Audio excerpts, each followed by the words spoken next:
As always, use the raise hand function if you have a question. We'll start with Phil.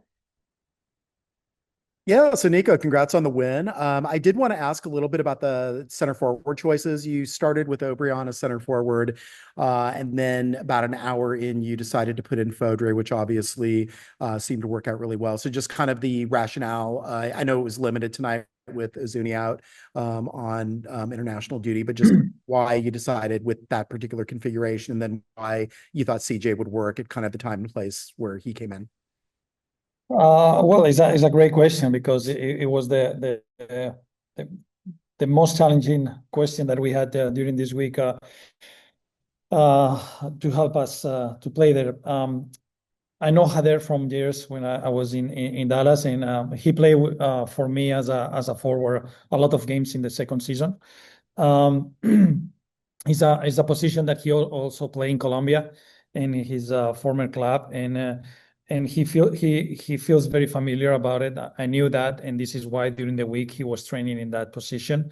Also, CJ Fodrey, as you probably all know, since I arrived to the club, I talked with him in preseason, and I wanted him to play as a forward, because he usually plays as a winger, but I feel like he has a really good physical qualities and technical qualities to play as forwards as a forward. This is why during the week we were training with both, and we gave a little bit that opportunity for Hader because I know how he play in that area. I knew exactly what I could find on him, and he was very dangerous in the first half, finding good spots and helping the team on the pressa.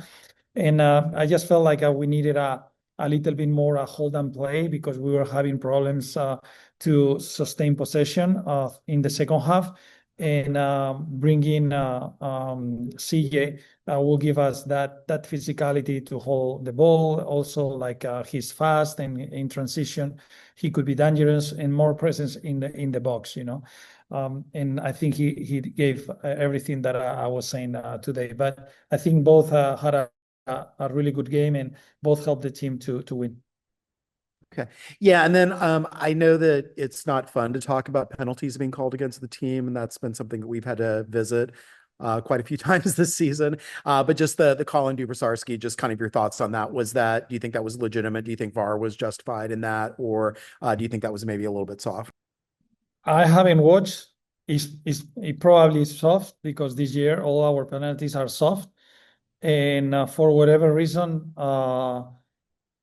we are not having lucky this year with the VAR, with the referees, with on that calls. We are not being fortunate, if it's a way to say, but also with the pro to see why they call the penalty. It seems really really soft. Yesterday also in the game, Ortiz went down from Houston again and didn't call the penalty. You know, for whatever they will have any reason to do it, but I think any soft penalty against us is going to be a penalty this year. Thank you, Phil. Diego, go ahead. Buenas noches, profe. Felicidades por la victoria. Yo quería preguntarle por el estilo de juego que está adoptando Austin. Parece que son dos partidos ya en el que le va mejor ofensivamente con un ataque más vertical. ¿Usted piensa que esta es una nueva identidad que está adoptando el equipo? Bueno, el partido contra San José, el equipo rival te fuerza a eso. Es muy difícil construir jugando contra un equipo que defiende hombre a hombre. Es difícil mantener la posesión de balón, generan y abren muchos espacios, por lo tanto te fuerza a ir hacia adelante todo el rato, ¿no? Hoy es verdad que sí que habíamos planeado ser más verticales al principio del partido, de ahí viene el gol de Owen, porque ellos tenían una línea muy alta, un bloque más compacto, zonal, que no te dejaba mucho espacio entre líneas. Y el plan hoy era atacar por fuera y atacar, ser más vertical, atacar la espalda rival. De ahí que vieseis muchas diagonales y muchos pases que la verdad que fueron muy satisfactorios para nosotros. Y luego, conforme el partido avanzara, ya encontrar esos espacios por dentro y encontrar a nuestros jugadores. Si bien en la primera parte creo que conseguimos bastantes veces, en la segunda parte nos costó mucho. Es algo que tenemos que analizar. Pero la idea en la segunda parte por momentos era tener más el balón de lo que lo tuvimos y no estuvimos bien. La verdad que ahí tenemos que mejorar. Perfecto, gracias. También preguntarle, vuelvo con lo del penal, pero preguntarle qué tanto le cambia el penal o recibir un gol en contra en los primeros 15 minutos y si hubo algún cambio de táctica para tratar de empatar el partido.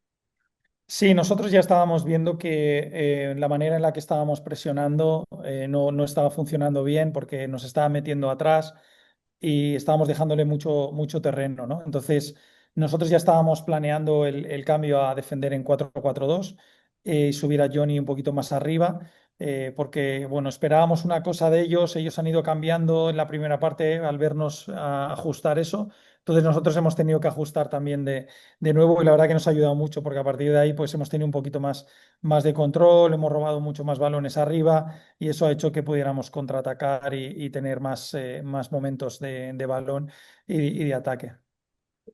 Gracias. De nada. Thank you, Diego. Moises? Coach, congratulations on the win. One Thank of the you. things that you signaled to us on Friday was that you had a great deal of confidence in your roster, in the players that you did have available for selection this week. You had 3 call-ups. You had, another young player, Riley Thomas, that made the team sheet.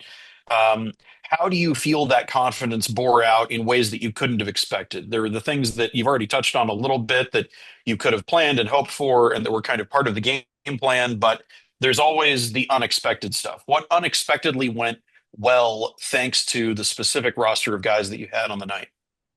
Well, I think they were all committed to the task. They all show a lot of their qualities. I think if we go for the less obvious players that usually play consistently with the team, and we go to the guys like Mateja, Georgievich, he had his debut today. He hasn't played a game since I think it was May or June. And he played 90 minutes. Nico another young player that is coming up, he played 45 minutes against Montreal, played 60 minutes against San Jose, and this game played around 80 minutes. And also CJ Fodrey, the same Hader that is not been starting so many games, and Coleman, when he came in, he helped the team a lot, and also Ervin Torres, he came into the game, he was composed, he was with calm, and he helped us to have the ball more.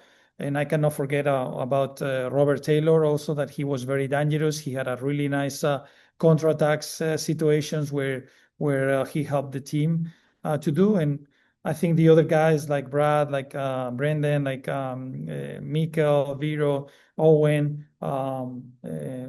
John, Diego, they just play at the level that the team needed to help the others to also shine and to help the team to win. I wanted to specifically ask you about Robert Taylor, and maybe from a different angle than you would anticipate. He's not been quite the same since that ankle injury. And even though he had that bad miss, he did follow that up, keeping his head in the game with what I consider to have been a good shot that resulted in the corner kick that led directly to that second goal. Can you give us some more insight as to, how things have been going for Robert as he went through rehabbing that injury, as he's been working into the team system and everything like that? Well, he's fine from the injury. I think when a player like him arrived late in the transfer window market, as happened to him, and come there, and then we had the May month and have so many games, and then he got injured, then he come back. It's not easy. It's not easy. And then the team started to win games in June, July, and we had a more consistent lineup throughout that time, and it was difficult to change players because we were doing well. It's difficult, and sometimes you have confidence, sometimes your confidence is low. But we've been working. This past week, we've had meetings with him. We've trying to help him to understand things. I think he had a really, really good week of training, really, really good. Um, and he showed today. I think he had a really good actions on the offensive side and show his quality and who help us to win the game. Thank you. Thank you, You're welcome. Moises. Noah? Hey, Coach, just the emotion of this one, considering where you are in the season, the standings, to get a road victory like that. You kind of showed it on the sidelines after the game. Yeah, I mean, every game right now is a win is huge, and more when the other teams don't win. That happened yesterday. Some of the teams that are fighting to get into the playoff run couldn't win yesterday because it's very difficult. We had a similar scenario as them. They play teams that are LA Galaxy, San Luis, and Kansas. They're trying to get their last chance to get into there, or even for Galaxy is more difficult because they have less points. But it's always difficult in this league to win a game, and more when you come in the September month. September and October, winning a game is very, very difficult. Really, really difficult. And for us, with all the players that didn't have during this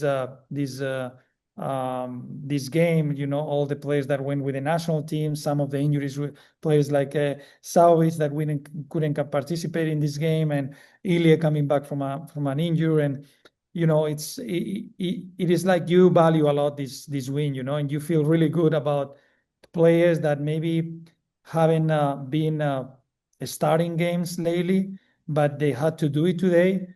And getting a win is like they feel really, really good about it and really happy to help the team. And I feel really, really happy for them, and really proud because, as I said in the locker room, players like CJ Fodrey, that every single day he shows up, works hard, is always asking how to improve, what to improve. We work with him. He listens, and if he doesn't start when he comes into the game, he gives everything. And today, he had the reward. He gave the goal winning to the team, and I think that it's a really important inside of a locker room, inside of a roster, to have every player showing that belief, that part of how I can help the team, and I think for that reason I celebrate like extremely happy because of them. Obviously you give us a good chance in the standings, right? But I care a lot about my players, and I know they're very happy today. Thanks. You're welcome. Thank you, Noah. Phil, is that a new hand? It is, yeah. I just had one more that I wanted to ask. So next week, obviously, you go up to Frisco. It's a place you're very familiar with. You drew earlier in the season. If you get the win, it is the second best that the team has done points-wise in its history. So just what is the significance of that game to you, both personally and then just kind of thinking about the team and its trajectory towards the playoffs? If we win the most points, no, in 2022, no. Second to 22. Yeah. 24, it was 41 points. So, or 42 points. So you're a point away from that right now. I mean, for us, as always, we always want to win every game. I think playing FC Dallas in Frisco is another opportunity as we have today. Obviously, is special because I've been there 2.5 years coaching that team. There will be a lot of people that I work with in the club that I'm always happy to see them. But as you said, winning there it can put us in an amazing position for what is coming for the end of the season. Thanks, Phil. Moises, I'm assuming that's a new hand Yep. as well. Yeah, just one follow-up. Touching back on the stress testing of your roster depth that you got to do tonight, having various guys out, looking ahead to Frisco, to the Open Cup semifinal, to a home match on the other side of that. How confident do you feel about this roster depth giving you what you need to be able to measure things as you go game by game over the next week and a half?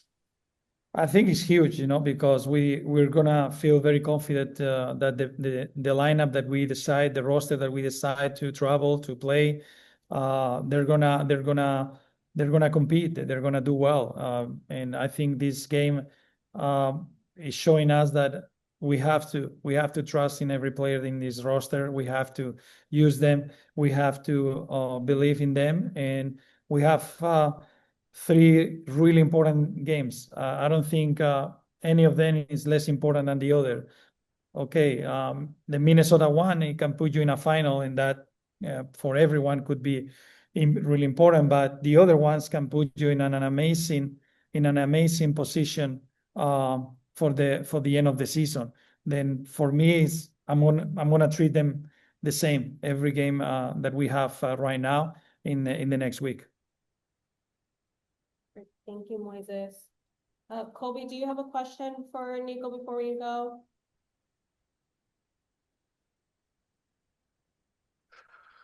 Yeah, sure. Sorry, I'm late here. I, for some reason, didn't click the join button. I guess you probably already been asked this, Nico, but is this the biggest win of the year considering the roster situation and being on the road? I mean, I think every win that we have, even the other day against San Jose, we could say the same. And then that win, it leads us to this win. I think every win is really important.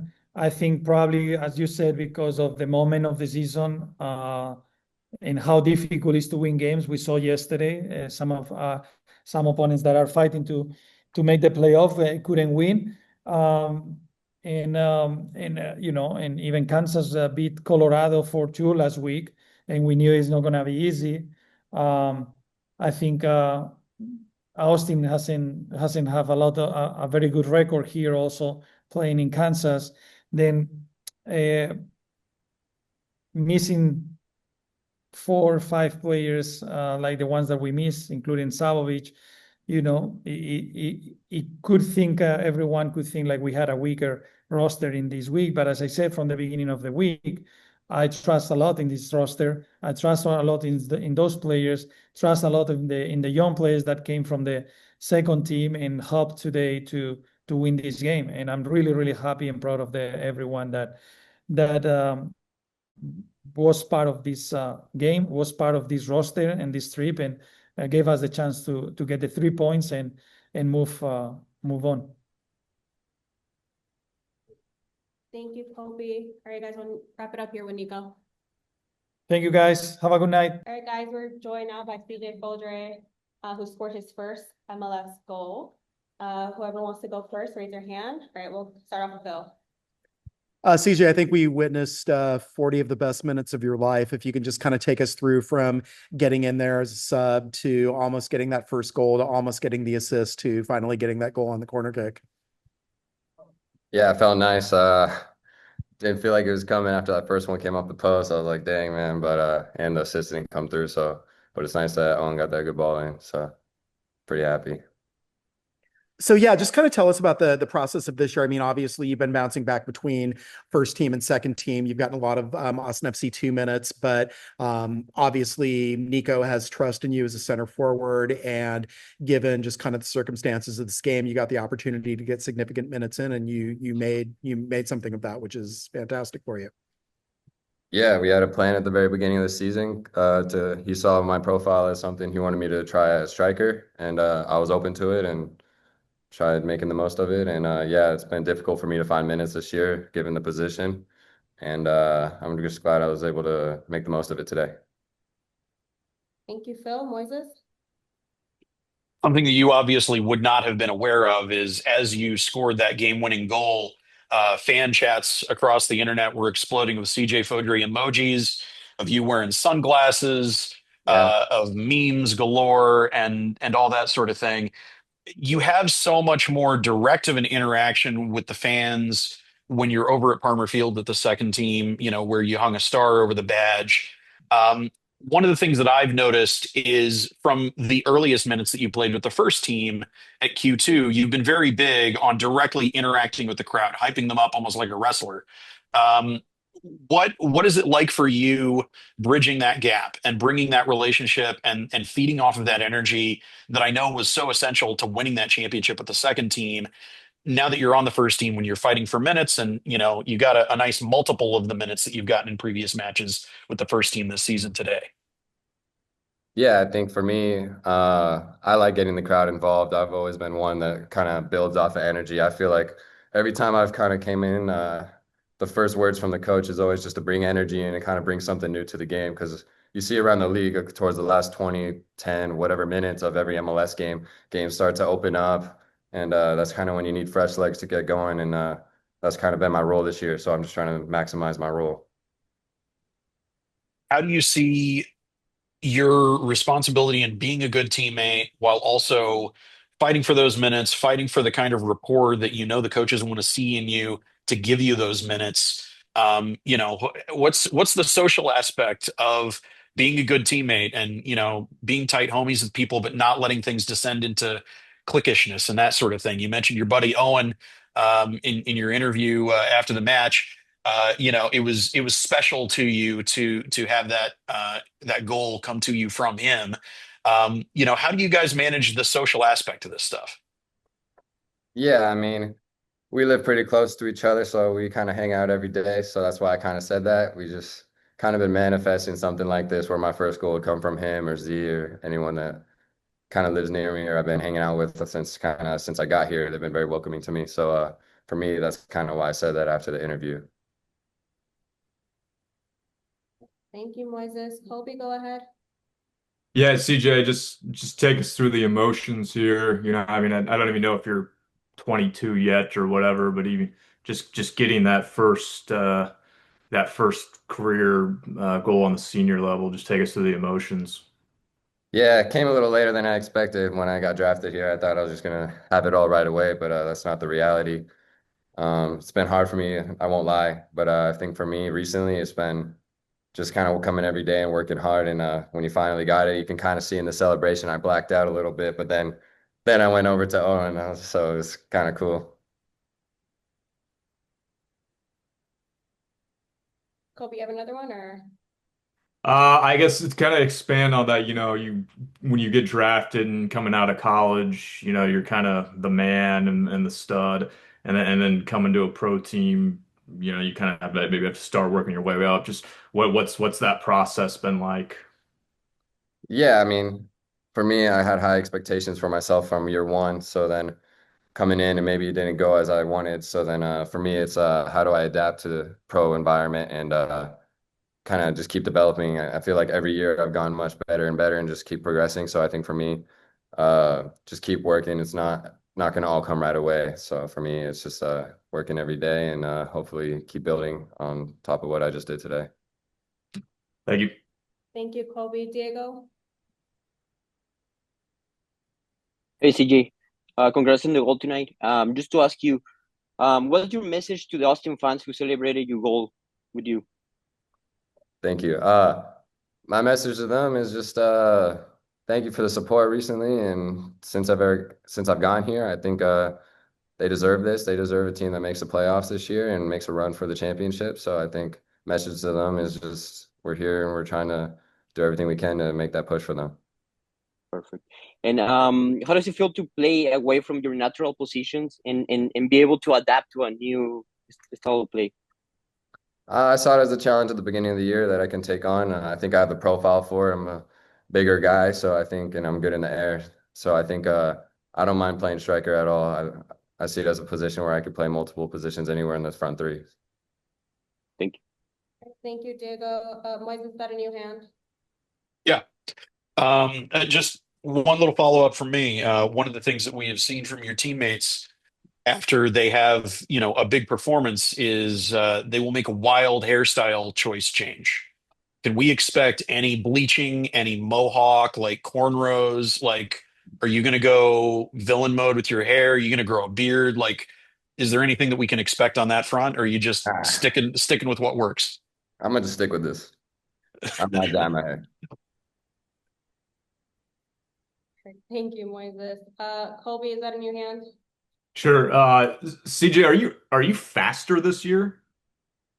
Yeah, I think in the off season I did a lot of work on running for him and worked with a really good crew over in San Diego and Arizona. So I spent a lot of my off season working on getting faster. Thank you. Thank you, Kobe. Okay, we'll wrap it up there. Thank you, guys. Okay, safe travels. Go celebrate Thank that. you guys.